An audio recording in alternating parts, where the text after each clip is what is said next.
Nous avons prévu quelque chose de grand, ont-ils dit. Pour mon anniversaire, j'ai fait 11 heures de vol pour rentrer à la maison, j'ai trouvé une maison vide, un gâteau à la poubelle et une note collante sur le réfrigérateur, nous avons utilisé ton argent. 134 000 $ pour l'appartement. Puis ma sœur a envoyé un message, merci pour la mise à niveau, frérot. Je suis resté là, 7 ans d'économies envolées. Le lendemain matin, depuis mon téléphone, j'ai vendu la maison. Ce n'était que le début. Parce que dans une boîte dans le grenier, j'espère que tu es prêt, a gloussé ma sœur au téléphone. Nous avons prévu quelque chose de grand. 11 heures. J'ai volé 11 heures. Au moment où je suis descendu de l'avion, j'ai senti que quelque chose n'allait pas. Pas de message, pas de voiture pour venir me chercher, juste le silence. Je suis arrivé à la maison, notre vieille maison, celle que j'ai aidé à rénover, où j'ai payé le nouveau revêtement de sol, le réfrigérateur, même la stupide sonnette intelligente qui n'a pas sonné quand j'ai appuyé, juste le bruit creux de ma propre main. Personne n'a répondu. La porte était déverrouillée. Je suis entré et j'ai immédiatement su que quelque chose n'allait pas. Les lumières étaient éteintes, le salon vide, des boîtes à moitié ouvertes, des chaussures éparpillées comme si quelqu'un était parti précipitamment. Et puis je l'ai vu, sur le réfrigérateur. Une note collante jaune, de travers. L'écriture était indubitablement celle d'Olivia. J'ai utilisé ton argent. 134 000 $. J'ai eu l'appartement. Profite de ta visite. Le gâteau était toujours sur le comptoir. Écrasé, la moitié à la poubelle. Joyeux anniversaire. Étalé en glaçage rouge comme une scène de crime. Puis mon téléphone a vibré. Un message d'Olivia. Merci pour la mise à niveau, frérot. Sérieusement, c'est magnifique. C'était tout. C'était la fête. C'était leur quelque chose de grand. 7 ans d'économie.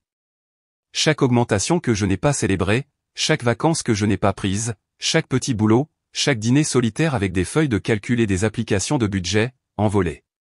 Ils l'ont pris. Tout. Et ils n'ont même pas pris la peine de le cacher.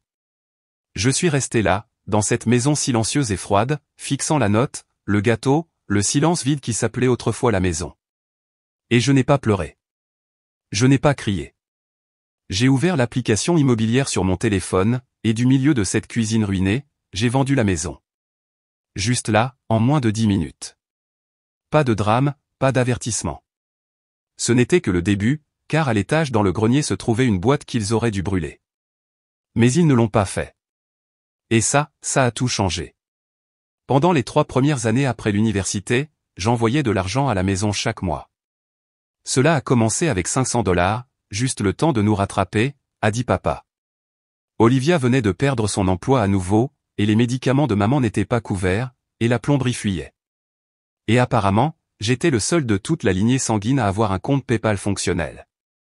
Puis c'est passé à 1000 $, puis à 2000 $. J'ai déménagé dans un endroit plus petit juste pour pouvoir suivre. Ils appelaient ça VD. J'appelais ça obligation jusqu'à ce que ce ne soit même plus un choix. J'ai payé l'école d'infirmière d'Olivia. Elle a abandonné au semestre 2. J'ai acheté à papa une nouvelle transmission pour son camion. Il l'a vendue 3 mois plus tard pour essayer le crypto. Maman disait qu'ils épargnaient pour leur retraite. Mais d'une manière ou d'une autre, ils se sont retrouvés à Cabo pour l'anniversaire d'Olivia, pas le mien. Et je n'ai pas dit un seul mot parce que c'est ce qu'ils m'ont appris à faire. J'étais celui sur qui on pouvait compter. Cet investissement? Ils n'ont jamais dit merci. Pas une seule fois. Quand j'ai transféré 8000 $ pour l'urgence des impôts fonciers, tout ce que j'ai reçu, c'est un pouce levé de papa et un mème d'Olivia, la famille, c'est quand ton portefeuille n'a pas besoin de code PIN. C'était censé être une blague. Mais l'année dernière, j'ai cessé de rire. Ils m'ont invité pour Noël. Je n'y suis pas allé. Le travail m'écrasait, ai-je dit. J'allais me connecter par Zoom, peut-être envoyer des cadeaux à l'avance. Ils n'ont jamais répondu.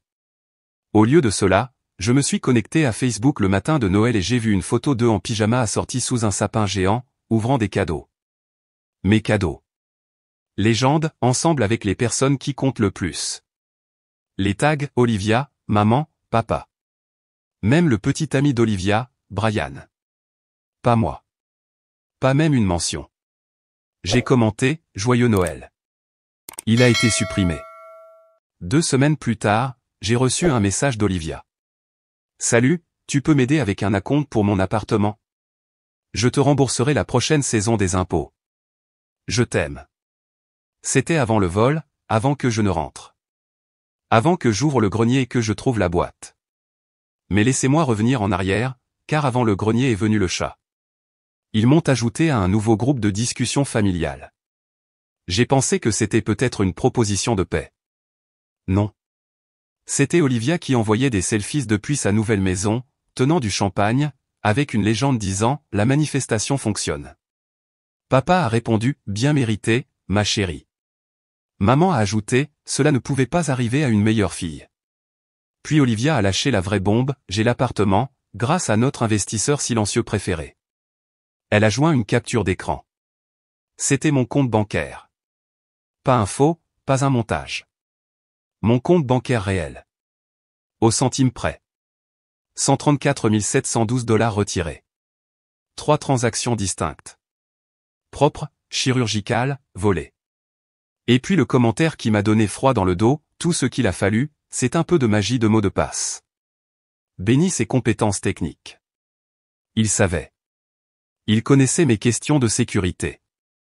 Il connaissait les sauvegardes en 2 étapes. Ils m'ont utilisé comme un pion et on rit en le faisant. Je ne savais même pas à quel point c'était profond jusqu'à ce que j'aille dans le grenier. Quand j'ai vendu la maison cette nuit-là, j'ai dit à l'agent immobilier de me donner une semaine pour prendre mes affaires. Je voulais un dernier regard. C'est là que j'ai trouvé la boîte étiquetée « Affaires fiscales 2021 ». À l'intérieur, pas d'impôts, juste des dossiers, des photos, des captures d'écran, d'anciennes impressions de mes emails, des affaires personnelles, des messages avec mon ex, même un vieux journal que j'avais scanné sur Evernote, imprimé d'une manière ou d'une autre. Et un deuxième dossier, plan B, au cas où il le découvrirait. Il était plein de fausses preuves. Des photos d'Olivia avec des bleus, Photoshop, évident si on regardait de près. Des emails de moi que je n'avais jamais écrits. Une fausse lettre admettant la culpabilité avec ma signature scannée et collée en bas. Ils étaient prêts. Ils allaient me piéger. Si j'étais allé à la police, ils avaient une histoire de secours, que j'étais mentalement instable, que j'avais été violent, que j'avais un historique de comportement dominateur. Olivia avait des déclarations préécrites. Maman avait des notes. Papa avait des clips vocaux édités avec l'IA. Ils n'ont pas seulement profité. Ils savaient exactement ce qu'ils faisaient. Mais je n'ai pas paniqué. J'ai tout scanné, sauvegardé, mis dans le cloud, puis envoyé par email à un ami avocat à Boston avec la ligne d'objet, si quelque chose m'arrive, commencez ici. Le lendemain matin, j'ai fait mon véritable coup. J'ai appelé l'agent immobilier. Déchirez la vente, ai-je dit. Nous allons faire un paiement en espèces. Vite. Parce que maintenant il ne s'agissait plus seulement de partir. Il s'agissait de responsabilité. Et ça allait commencer par une invitation à dîner qu'ils n'ont jamais vu venir. Ils pensaient que je disparaîtrais. Ils pensaient que je me tairais, panserais mes blessures et repartirais de l'autre côté de l'océan comme un bon petit bouc émissaire. Au lieu de cela, j'ai envoyé un message de groupe la nuit suivante, dîner. 19h, même endroit d'où vous m'avez escroqué. Amenez tout le monde. Olivia a répondu avec un emoji rieur. Maman a répondu, ne faisons pas de drame, chérie. Papa vient d'écrire que si tu viens pour t'excuser, viens tôt. Parfait. J'ai réservé une salle privée à l'arrière d'un restaurant du centre-ville, le même où ils avaient célébré le faux achat d'appartement d'Olivia le mois dernier. Je me suis assuré que le personnel savait nous laisser seuls. Je me suis assuré que mon ami avocat était assis au bar à proximité. Je me suis assuré que l'enveloppe sur ma table contenait tout. À 18h56, ils sont entrés. Olivia d'abord, maquillée, robe blanche moulante, sac de créateur que je savais avoir payé. Maman derrière elle, tendue, scannant la pièce comme si elle entrait dans une intervention. Papa en dernier, les épaules en arrière, une fausse confiance épaisse dans sa démarche. Il renfrognait déjà avant de s'asseoir. « Tu as 5 minutes », a-t-il claqué. J'ai souri. « Vous pourriez vouloir doubler ça. » Personne n'a commandé de nourriture. Je ne les ai pas laissés faire. J'ai posé l'enveloppe sur la table et je l'ai glissée en avant. Olivia a ri. « Qu'est-ce que c'est ? Des papiers de divorce? Non, ai-je dit.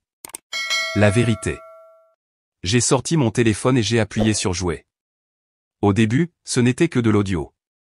Rugueux, granuleux, mais reconnaissable. Ma voix, non, je ne suis pas à l'aise pour virer ce montant sans papier. Puis celle d'Olivia, oh, allez. Ne sois pas si maniaque. C'est la famille. Le clip s'est terminé. Le sourire d'Olivia a commencé à tressaillir. Puis le fichier suivant, un enregistrement d'écran de sa messagerie Facebook. Son écriture, il ne le remarquera même pas. Il ne vérifie jamais ses sauvegardes. J'ai zoomé sur l'horodatage.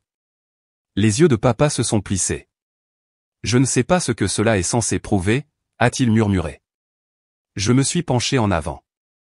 Ok, sautons en avant. J'ai sorti les captures d'écran imprimées du dossier dans le grenier, email, photos, les messages falsifiés. Puis j'ai sorti une autre chose, la clé USB. Le visage d'Olivia s'est décomposé. Tu as fouillé dans mes affaires. Non, ai-je dit. Tu les as laissées dans mon grenier. Dans ma maison. Sur le disque dur étiqueté et ne pas supprimer privé.dot. Papa a semblé confus. Quel disque dur? Je l'ai branché sur le petit ordinateur portable que j'avais apporté. Un dossier est apparu, plan B 2024. Faux email ensemble de bleu 1 audio-bamage prêt. Maman a murmuré, qu'est-ce que c'est? J'ai ouvert le dossier audio, j'ai joué le fichier intitulé Threat Mix 2. Ma voix est sortie, hachée et fausse, tu n'es rien. J'ai toujours détesté. Perds-toi. C'était risiblement mauvais. Si vous écoutiez plus de 5 secondes, le ton changeait au milieu de la phrase. Le bruit de fond était complètement différent. Mais il l'avait sauvegardé. Qui a fait ça? A aboyé papa. Olivia est restée silencieuse. J'ai tourné l'écran vers eux et j'ai joué la capture d'écran. Olivia éditant la forme d'onde sur son ordinateur portable. On pouvait voir son nom d'utilisateur dans le coin. Tu as essayé de me faire paraître coupable, ai-je dit calmement. Avec de faux audios, de faux emails, des captures d'écran falsifiées, et tu avais l'intention de les utiliser si jamais je me défendais. Tu as piraté mes fichiers, a-t-elle crié soudainement. Tu les as laissés sur ma propriété. Dans une boîte que j'ai payée. Dans une maison dont tu m'as volé. Puis j'ai fait la dernière chose. J'ai ouvert l'application d'enregistrement vocal sur mon téléphone. Je ne suis pas venu ici juste pour vous montrer ce que vous avez fait. Je suis venu vous montrer ce qui se passe maintenant. J'ai cliqué sur enregistrer et j'ai posé le téléphone sur la table. Papa a grogné, éteins ça. Dites bonjour, ai-je souri. Nous sommes enregistrés. Ils se sont agités. Olivia a essayé de renverser le téléphone, mais j'ai attrapé son poignet en plein élan. Si vous touchez à ça à nouveau, je devrais passer à l'escalade légale. C'est là que tout a commencé à craquer. Maman a murmuré, nous ne voulions pas que ça aille aussi loin. Je l'ai regardé droit dans les yeux. Jusqu'où vouliez-vous aller quand vous avez vidé mon compte? Quand vous avez construit un dossier contre moi? Quand vous avez signé mon nom sur le transfert de l'appartement sans même demander? Papa s'est levé soudainement, la chaise grinçant. Tu n'as jamais rien apprécié. Après tout ce que nous avons fait, tu n'as rien fait. J'ai aboyé, debout aussi. Vous avez pris. Vous avez menti. Vous avez regardé pendant que tout ce que j'avais construit était déchiqueté. Olivia a saisi son sac comme si elle allait s'enfuir. Je me rassoirais si j'étais vous, ai-je dit. Nous n'avons pas fini. C'est là que la porte s'est rouverte et que ma plus une est entrée. Son nom était Kelly. L'ex-colocataire d'Olivia. Celle qu'elle a essayé d'accuser l'année dernière pour le vol d'un ordinateur portable. Kelly avait la vraie histoire. Je l'avais invitée à dîner. Salut, Olivia, a-t-elle dit gentiment. Tu m'as manqué? Olivia s'est figée. Je me suis retourné vers la table. Kelly m'a donné les fichiers audio originaux que vous avez découpés. Les emails que vous avez falsifiés. Même le texte où vous vous vantiez à quel point il était facile de faire semblant d'être stupide. Papa a regardé Olivia comme si elle venait d'exploser devant lui.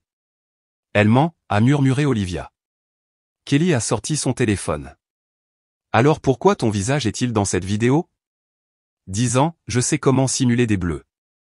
Horodaté. Non édité. Je me suis assis lentement, j'ai croisé les mains. Vous n'avez pas à admettre quoi que ce soit ce soir. Mais voici ce qui va se passer. J'ai tapoté l'enveloppe. Ce dossier va à la police. Cette clé USB va à mon avocat. Et chaque fichier, chaque mensonge a été sauvegardé 10 fois. Tu n'oserais pas, a sifflé papa. Je me suis penché. Je l'ai déjà fait. Maman a commencé à pleurer. Olivia tremblait. Papa est resté là, les poings serrés, vaincu. Vous avez utilisé mon argent pour lui acheter un appartement, ai-je dit calmement. Vous avez essayé de me mettre de côté.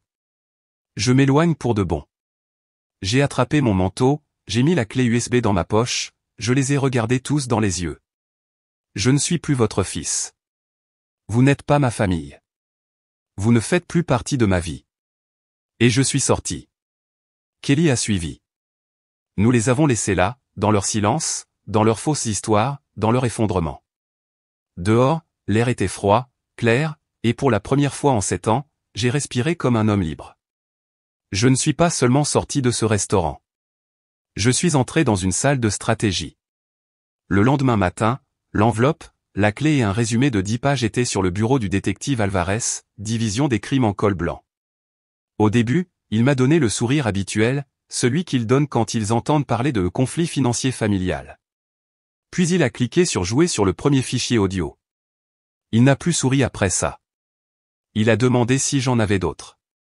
Je lui ai remis une analyse imprimée des virements, tous liés à mes identifiants volés, à mes comptes piratés et aux documents hypothécaires de l'appartement signé avec mon nom légal complet. Falsifié, tamponné, utilisé. Vous réalisez que cela pourrait avoir de sérieuses conséquences juridiques, n'est-ce pas, a-t-il dit, les sourcils levés. Je sais exactement ce que c'est, ai-je répondu. Et je porte plainte. Il a hoché la tête lentement. Cela pourrait devenir laid. J'ai souri. Je compte là-dessus. Dans les 48 heures, j'ai obtenu la première confirmation. L'appartement qu'Olivia a acheté avec mon argent faisait l'objet d'une enquête financière immédiate. Signalement de titre pour plainte pour fraude. Gel temporaire des transferts de propriété. L'appartement dont elle se vantait sur Instagram? Légalement intouchable. Puis est venue la deuxième vague. J'ai intenté une action civile, usurpation d'identité, dommages financiers, intention malveillante. Mon avocat a joint toutes les preuves du disque dur du grenier, y compris les faux audios, les faux emails et le dossier de planification intitulé, littéralement, au cas où il le découvrirait. Nous avons signifié les documents à Olivia à 8h un lundi. Elle était en robe de chambre. L'huissier a dit qu'elle avait crié. Papa était le suivant. Il ne savait pas que j'avais trouvé les fausses déclarations fiscales. Voyez-vous, quand ils ont pris mon argent, ils l'ont également transféré via 3 comptes, et l'un d'eux était son compte professionnel, ce qui signifiait qu'il déclarait les fonds volés comme des revenus. Cette petite omission a transformé mon cas en une affaire fédérale, fraude fiscale, fraude télégraphique, évasion fiscale. Il a reçu sa lettre par coursier, certifiée, signature requise. Il a refusé de signer. Peu importe. Le lendemain, mon avocat a reçu un message vocal de l'avocat de papa, pouvons-nous parler d'un règlement? Je leur ai dit qu'ils pouvaient parler au tribunal. Maman a été la dernière à réagir. Je pensais qu'elle resterait silencieuse, se cachant derrière le routine habituel du « je ne savais pas ». Mais 2 jours plus tard, elle a publié un statut Facebook de 3 paragraphes. Fond blanc, texte noir, parfois, vos enfants se retournent contre vous, peu importe combien vous les aimez. J'ai élevé les miens seul quand personne d'autre ne le voulait. Je les ai soutenus pendant chaque épreuve, et c'est ainsi qu'il me rembourse. Il poursuit sa propre famille pour de l'argent. Si vous me connaissez, vous connaissez la vérité. Cela a obtenu 63 likes. Tous des proches, tous des facilitateurs. Ce qu'ils ne savaient pas, c'est que j'avais déjà envoyé un dossier séparé au service de protection de l'enfance. Parce que vous vous souvenez de cet appartement. Olivia avait la garde de ses 2 enfants. Les mêmes enfants qu'elle laissait seuls pendant ses voyages entre filles pendant que je payais la note. Capture d'écran, date, photo. Les services de protection de l'enfance ont ouvert un dossier dans les 72 heures. Je n'ai même pas eu à parler. Les captures d'écran ont parlé. Et pourtant, aucun d'eux ne m'a appelé. Ni pour s'excuser, ni pour nier. Seulement le silence. Jusqu'à ce que la nouvelle éclate. Journal local, petite colonne dans la section métro, litige juridique familial sur un appartement déclenche une enquête pour fraude. L'usurpation d'identité au centre d'une action civile. Pas de nom, mais la photo était imistakable, Olivia sur les marches du palais de justice, lunettes de soleil, sweat à capuche, tête baissée. Cette même nuit, j'ai reçu un message vocal d'elle. Pas un appel, juste un enregistrement. Tu as tout ruiné. Es-tu heureux maintenant? Tu as toujours été jaloux. Je l'ai sauvegardé, ajouté au dossier, intitulé Le dernier mot. Mais la vraie satisfaction n'est pas venue des affaires, ni du gel de l'appartement, ni des dates de procès. Elle est venue de les voir se débattre. Papa a essayé de vendre l'un de ses camions, seulement pour découvrir ses comptes gelés. Olivia a essayé de mettre son appartement en location, refusé. Signalé pour litige financier. Maman? Elle a lancé un GoFundMe intitulé Mère célibataire ciblée par son fils séparé. Il a récolté $47. 47 $. Je n'ai pas répondu. Je n'ai pas commenté. J'ai continué à construire, parce que pendant qu'ils jouaient les victimes, j'avançais. J'ai lancé mon projet, la chose que j'avais reportée pendant des années parce qu'ils avaient toujours besoin de quelque chose. Ma propre entreprise, petite, agile, conseil numérique, entièrement à distance. Je l'ai appelé groupe de récupération. Un nom que j'ai choisi pour 2 raisons. Premièrement, parce que c'est ce que je faisais, récupérer. Deuxièmement, parce que je savais qu'un jour Olivia le chercherait sur Google et verrait qu'elle n'était pas invitée. Je n'ai rien dit à personne, mais mon premier client, une organisation à but non lucratif de lutte contre la cybercriminalité. Ils m'ont demandé si je pouvais parler lors d'un événement le printemps prochain. Titre du panel, que se passe-t-il lorsque l'appel vient de l'intérieur de la maison? J'ai accepté. Et quand j'ai signé l'accord de conférencier, j'ai utilisé une nouvelle signature.